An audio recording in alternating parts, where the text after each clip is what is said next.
ശ്വേതാ മേനോനെതിരെ പടയൊരുക്കം, പിന്നിൽ അമ്മ തിരഞ്ഞെടുപ്പ്, കേസ് സ്റ്റേ ചെയ്ത ഹൈക്കോടതി. എക്സ്പ്രസ് വാർത്തയുടെ പുതിയ എപ്പിസോഡിലേക്ക് സ്വാഗതം. ഞാൻ രാജേഷ് കെയാർ.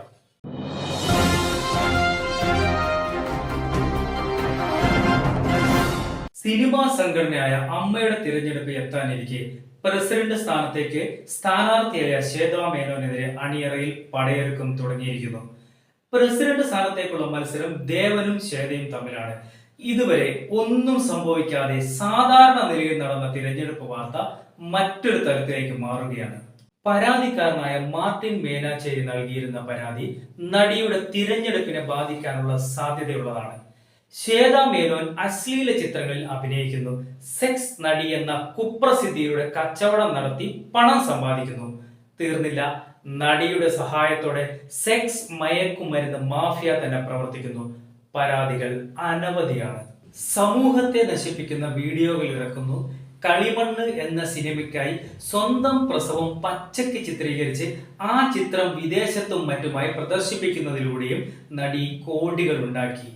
യൂട്യൂബിലും ഗൂഗിളിലും തിരഞ്ഞാൽ തന്നെ നിരവധി അശ്ലീല ചിത്രങ്ങളും വീഡിയോയും ലഭിക്കുമെന്നും സമൂഹ നന്മയെ കരുതി വീഡിയോയും ചിത്രങ്ങളും നീക്കം ചെയ്യിക്കുന്നതോടൊപ്പം പ്രതിക്കെതിരെ നടപടി ഉണ്ടാവണമെന്നുമാണ് പരാതിയിൽ ആവശ്യപ്പെട്ടത്. എന്തായാലും ചിത്രം തെളിഞ്ഞിട്ടുണ്ട്. കേസിൽ ഹൈക്കോടതിയെ സമീപിച്ച ശ്വേതാ മേനോന് അനുകൂലമായ വിധി ലഭിച്ചിട്ടുണ്ട്. പ്രസിഡന്റ് സ്ഥാനത്തേക്ക് മത്സരിക്കാൻ നാമനിർദ്ദേശ പത്രിക കൊടുത്തപ്പോൾ തൊട്ട് തുടങ്ങിയതാണ് ആരോപണങ്ങൾ. പിന്നിൽ ഗൂഢ നീക്കമുണ്ടെന്ന് പറയേണ്ട ആവശ്യമില്ല, ഉറപ്പാണെന്ന് മാലാ പാർവതി അഭിപ്രായപ്പെടുന്നു. മമ്മൂട്ടിയും മോഹൻലാലും നേതൃത്വം നൽകുകയും മറ്റ് താരങ്ങളുടെ കൂട്ടായ ശ്രമത്തിലൂടെയും വലിയൊരു ഫണ്ട് തന്നെ സ്വരൂപിച്ചിട്ടുണ്ട്. അംഗങ്ങളുടെ ക്ഷേമ പ്രവർത്തനങ്ങൾക്കായി നല്ല രീതിയിൽ പണം ചിലവഴിക്കുന്നുമുണ്ട്.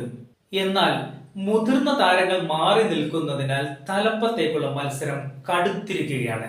ആദ്യം കുക്കു പരമേശ്വരനും ഇപ്പോൾ ശ്വേതാ മേനോനും ഗൂഢ നീക്കങ്ങളുടെ ഇരകളാണ്. പൊതുസമൂഹം കൂടെ നിൽക്കണമെന്നും ഇതൊരു സംഘടനാ പ്രശ്നമായി മാത്രം കാണരുതെന്നും മാലാ പാർവതി തുറന്നു പറയുന്നുണ്ട്. നടൻ ബാബുരാജിനെതിരെയും മാലാ പാർവതി തുറന്നു പറച്ചിൽ നടത്തിയിരുന്നു. പ്രബലരായ പലർക്കും തിരഞ്ഞെടുപ്പിൽ മത്സരിക്കാനുള്ള യോഗ്യതയില്ലാതാവുകയും ചിലരൊക്കെ പുറത്തു പോവുകയും ചെയ്തിരുന്നു. അധികാരം കൈപ്പിടിയിൽ ഒതുക്കാൻ സാധിക്കാതെ വരുമ്പോൾ പിന്നെ നടക്കുന്നത് എതിരാളിയെ തകർക്കാനുള്ള രഹസ്യ അജണ്ട തന്നെയാണ്. അശ്ലീല ആരോപണം തന്നെയാണ് അതിനായി ആദ്യം കൂട്ടുപിടിക്കുക. എന്തായാലും ശ്വേതാ മേനോനെതിരായ കേസിൽ കഴമ്പില്ലെന്നും നടപടിക്രമങ്ങൾ പാലിച്ചിട്ടില്ലെന്നും കോടതി ചൂണ്ടിക്കാട്ടി. പരാതി വന്ന വേഗതയിൽ തന്നെ തള്ളിയിരിക്കുകയാണ് ഹൈക്കോടതി. ലൈംഗിക ആരോപണം നേരിട്ട ബാബുരാജ് പത്രിക നേരത്തെ തന്നെ പിൻവലിച്ചിരുന്നു. എന്നാൽ ബാബുരാജിനെ ഉയർത്തിക്കാട്ടിയുള്ള പ്രസ്താവനകൾ ചില ഓൺലൈൻ പോർട്ടലുകളിൽ എത്തിയത് മാലാ പാർവതി കണ്ടിരുന്നു. ബാബുരാജിനെ മിക്കവർക്കും ഭയമാണെന്നും അദ്ദേഹത്തിനെതിരെ ഒന്നും പറയരുതെന്നും പ്രമുഖരായ വ്യക്തികൾ പറഞ്ഞതായും മാലാ പാർവതി തുറന്നടിച്ചു. അമ്മ തിരഞ്ഞെടുപ്പ് ജനാധിപത്യപരമാകണം. ചിതറിക്കിടക്കുന്നവർ ഒരു കുടക്കീഴിൽ ഒന്നാവണം.